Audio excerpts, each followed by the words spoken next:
Vamos a abordar el último capítulo de este curso de metodología al aprendizaje de la titulación de Ingeniería de Edificación.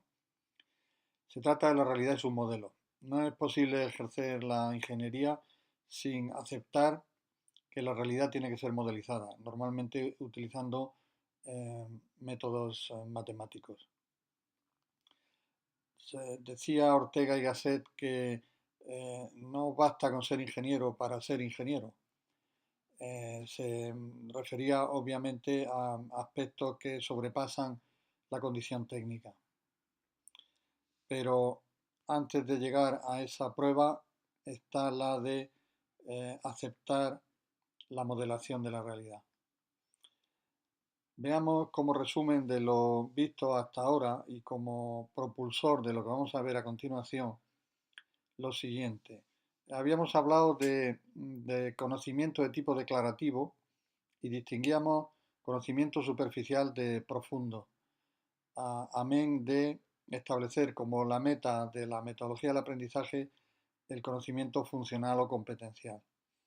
El conocimiento declarativo superficial, el que se declara, pero basado exclusivamente en la memorización de datos sin significación, es el primer escalón, pero obviamente no es suficiente. También podemos considerar un conocimiento superficial el procedimental, aquel que permite el adiestramiento en destrezas, ya sea de laboratorio, ya sea con el software, etc. Consideramos ya conocimiento declarativo profundo aquel que aborda la comprensión de los aspectos formales de los conceptos y sus relaciones a priori. Cuando decimos aspectos formales nos referimos a cuestiones de carácter lógico, como puede ser las relaciones matemáticas o las relaciones tratadas a lo largo del bachiller y que forman parte del acervo de cualquier estudiante universitario y que le permite algo tan obvio como reconocer que si dos cosas son iguales a una tercera son iguales entre sí, pongamos por caso. Es el conocimiento a priori.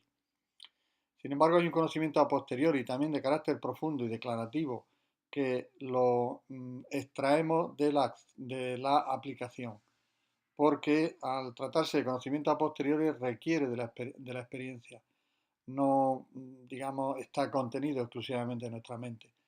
Es el caso de la física, es el caso en la ingeniería de la mecánica, del cálculo de estructuras, etcétera. Todo lo que en realidad da contenido específico a una carrera. Y finalmente el conocimiento funcional o competencial, que es ya la acción sobre la realidad en condiciones complejas.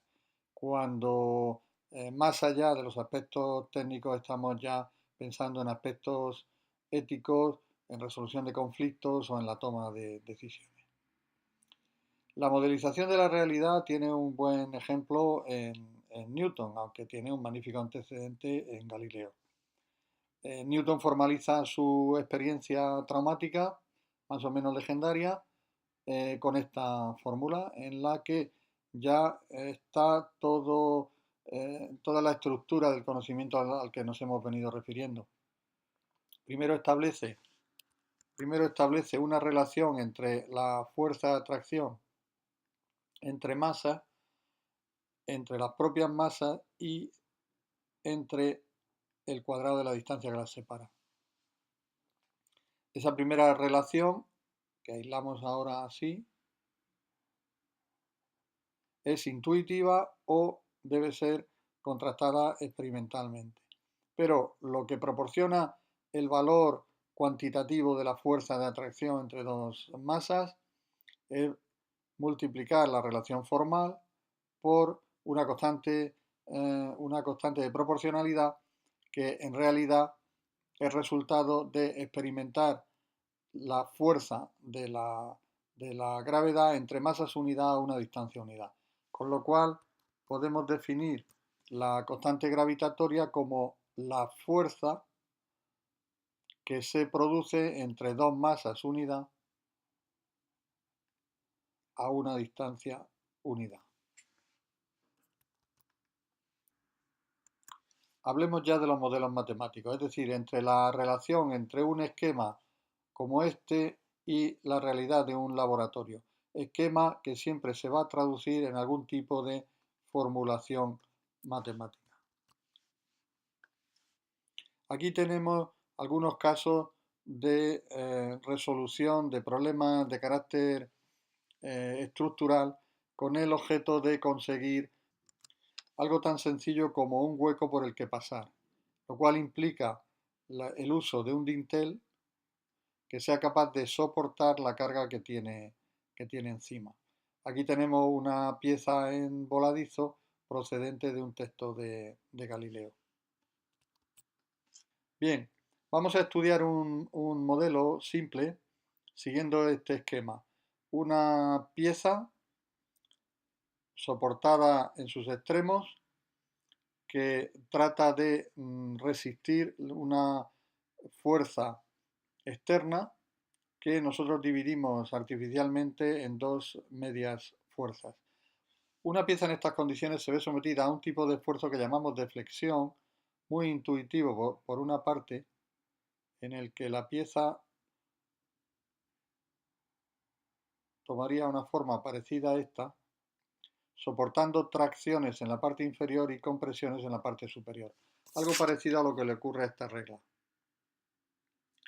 La flexión se produce siempre por la aparición de un momento flector.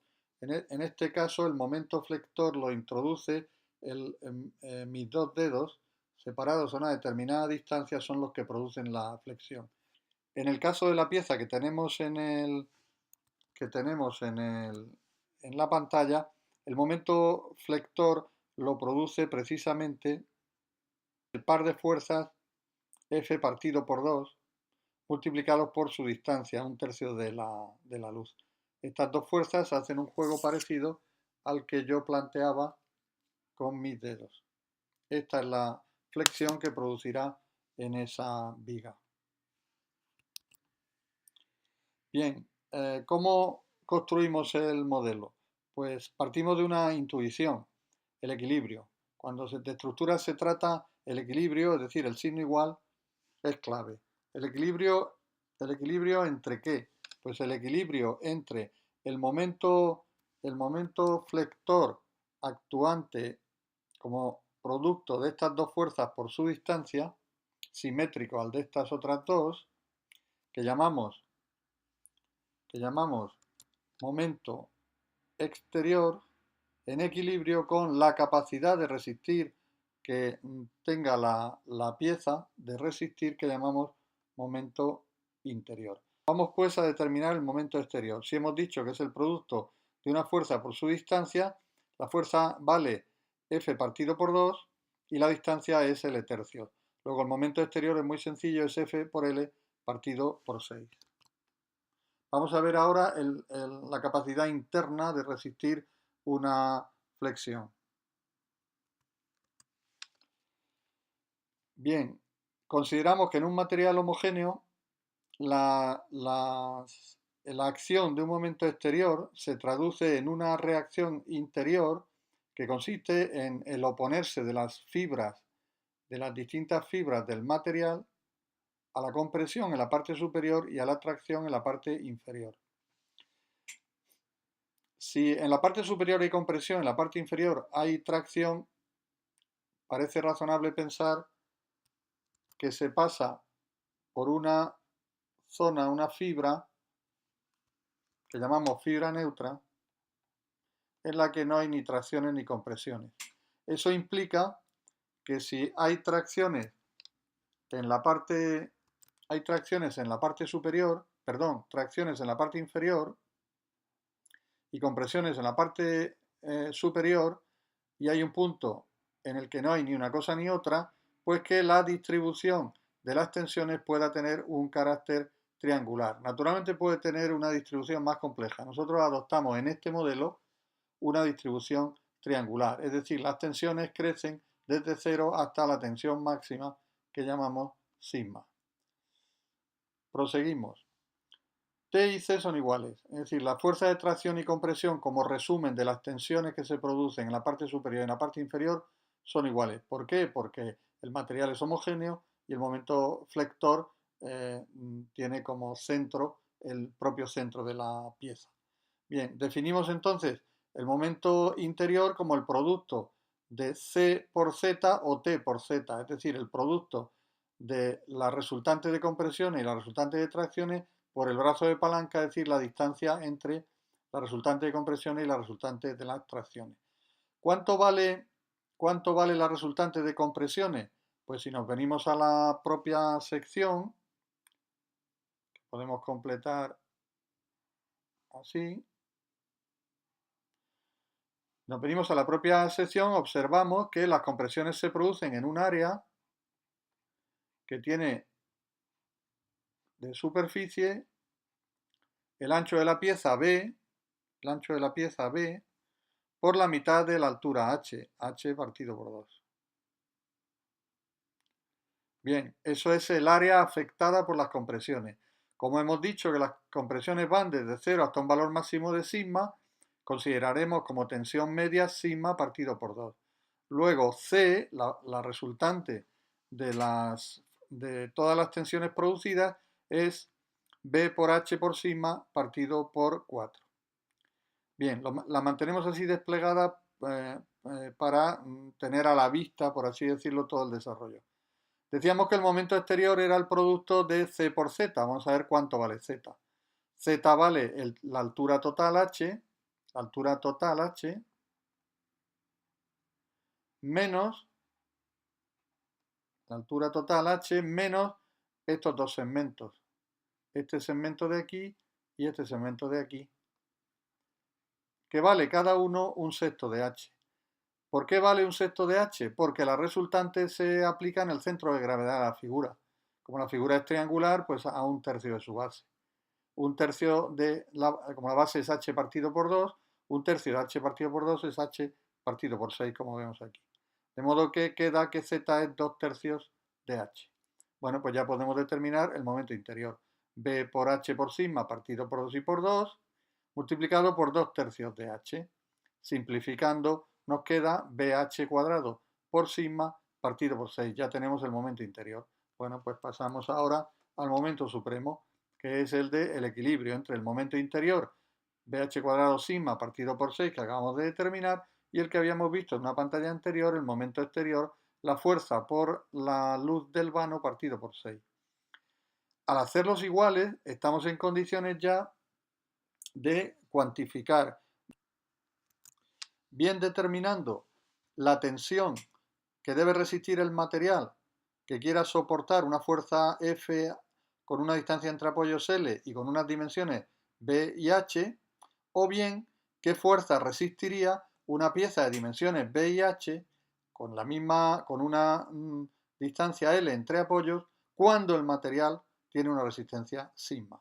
Con lo cual, aquí determinamos qué material necesitamos, aquí necesitamos qué fuerza resiste nuestra pieza. Además, en esta fórmula de la izquierda, estamos simultáneamente por tanteo determinando también las dimensiones.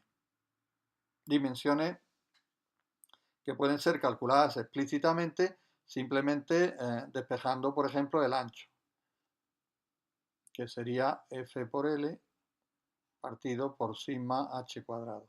Esta fórmula nos diría qué ancho se necesita para resistir una fuerza con una determinada luz cuando el material resiste sigma y la altura de la pieza es H. En fin, podemos dimensionar, determinar el material y determinar la fuerza.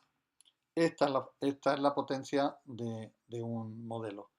Y esto es a su vez un modelo de cómo modelizar, que esperamos que el alumno haya entendido y pueda aplicarlo a modelos igualmente sencillos en este curso y tan complejos como sea necesario a lo largo de la carrera.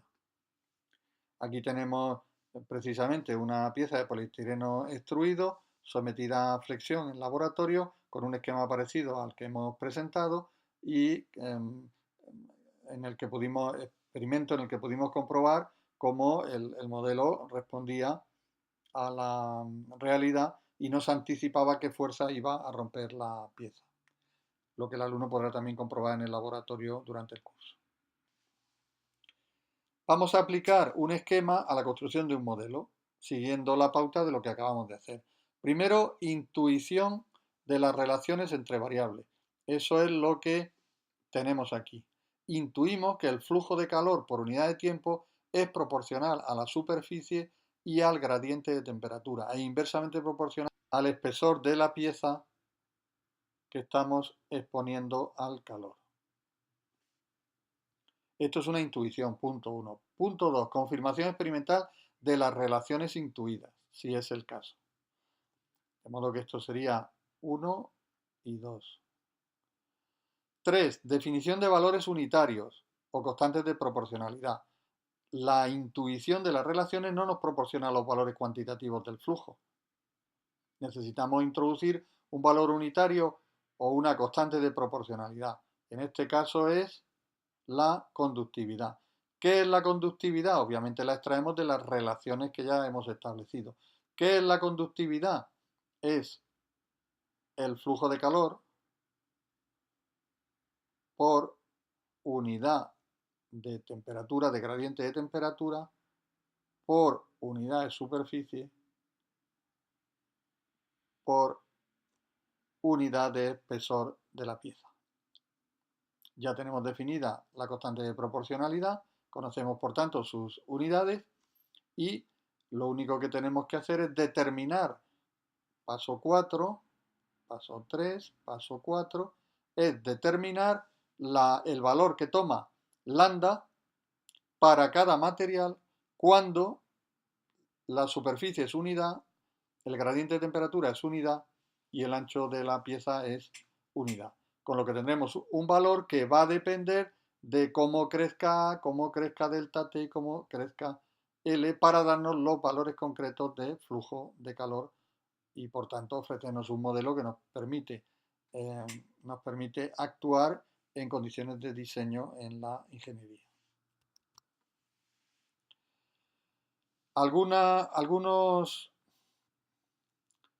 realidades modelizables: cimentaciones, estructuras, aislamiento térmico, aislamiento acústico, instalaciones, confort. Aquí tenemos el caso de una estructura que transmite una carga a un encepado que a su vez la tiene que transmitir a los pilotes de cimentación.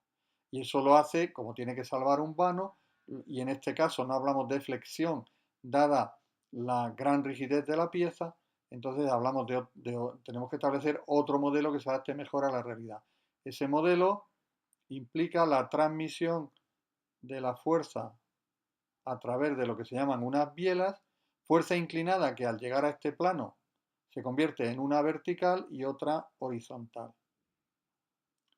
La vertical es neutralizada por los pilotes que transmiten las cargas hasta el suelo firme y la horizontal tiene que ser neutralizada por una pieza de acero en lo que consiste el armado del encepado. Esto, una vez modelizado matemáticamente, daría oportunidad de dimensionar encepados y su armadura. Ya hemos visto antes el modelo para un caso de aislamiento térmico, igual ocurriría con el modelo para el control de calidad de, en este caso, un hormigón. Ahora ofrecemos algunos modelos para que los alumnos pasen a la acción.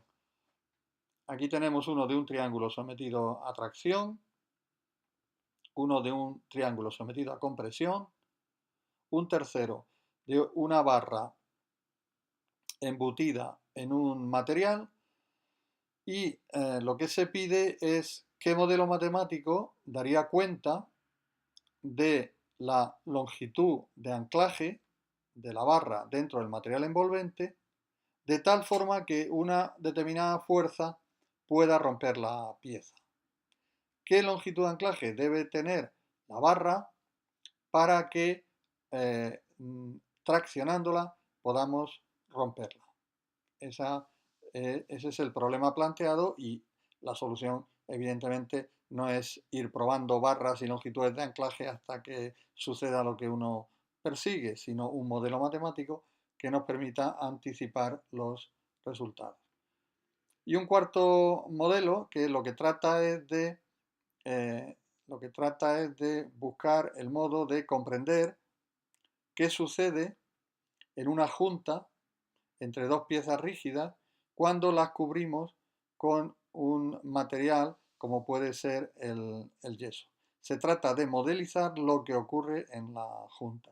Un ejercicio muy ilustrativo para interpretar muchas de las fisuras que se producen en la construcción por la rigidez de sus materiales y las incompatibilidades de deformación. Acabamos enfatizando la importancia vital de la relación entre modelo y realidad. La mayoría de las fórmulas que aparecen en ingeniería son componentes de modelos que explican la realidad a la que la ingeniería quiere dar respuesta. Por tanto, debe entenderse que adquirir competencia en el desarrollo de modelos tiene una doble función. La rutinaria de saber resolver un problema conocido y la extraordinaria de poder resolver problemas nuevos.